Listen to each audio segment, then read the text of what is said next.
Today we're going to be talking about how best to analyse the results of an investigation. Every scientific investigation needs to have its results carefully analysed, so we can work out what we can learn from them. Now, to demonstrate this, we're going to be using a spring experiment, which is used to investigate Hooke's law, which states that the extension of a spring is directly proportional to the applied force to it, as long as you don't exceed the spring's elastic limit.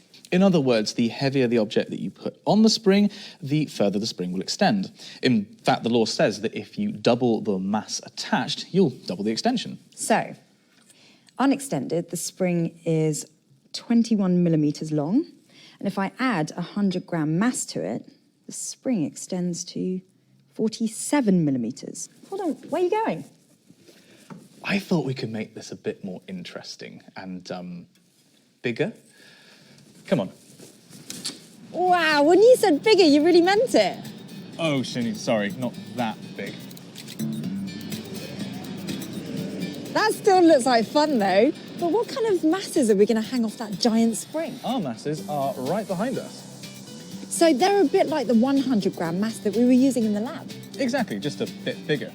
First things first, though, we need a table to record our results in. And this is going to help us investigate the relationship between the force applied to the spring and its extension. Perfect. Now, we need to record the length of the spring before and after we apply the masses, and then we can calculate the extension of the spring. And we've already measured the mass of each object that we're going to be attaching so that we can calculate the force we're applying in newtons. Now, we need to make sure that we don't overdo it with the masses because we don't want to overextend the spring. Let's get started. Let's do it.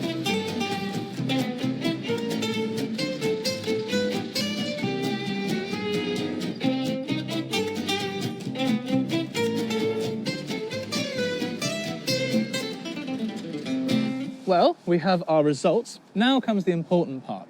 How can we analyse our results and what can they tell us? Well, let's take these results back to the lab and look at them in much more detail. So firstly, we need to fill out the force column, and to do that, we're going to use the equation F equals ma. Where m is our mass and a is the acceleration. So how are you going to calculate acceleration then? Well, we actually already know what our acceleration is. Our acceleration in this experiment is gravity, which is pulling the masses down underneath the spring. And we already know that gravity is always measured at 9.8 meters per second squared. So in order to calculate the force associated with our mass, our objects, we just need to multiply this column by 9.8.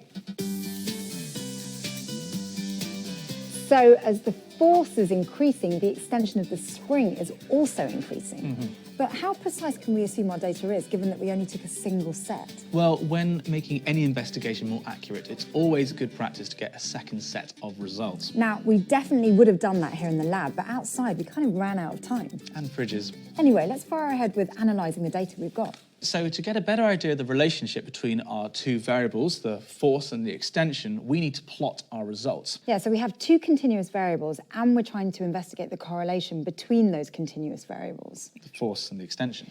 Yeah, so I reckon we should use a scatter graph and then use a line of best fit to try and see any patterns that might emerge. Okay, agreed. Let's plot this. So our graph shows a directly proportional relationship between our two variables. We can see from the straight line that as the force increases, the extension of the spring also increases. There's a predictable relationship between our two variables. It also tells us that we haven't reached the elastic limit of our spring just yet.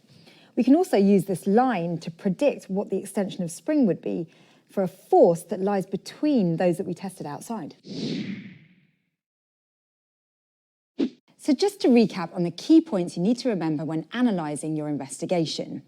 Evaluate the quality of your findings, deciding on whether you need to repeat anything. Present your data and results in the most appropriate way. In our investigation, we used a table to gather the data, and then we selected the best type of graph to analyse our findings. Analyse your data using the most appropriate techniques. In our investigation, this was a scatter graph. And then after your analysis, you might want to rethink how you present your data before going on to identify patterns and trends. If you follow these steps, then you won't go too far wrong.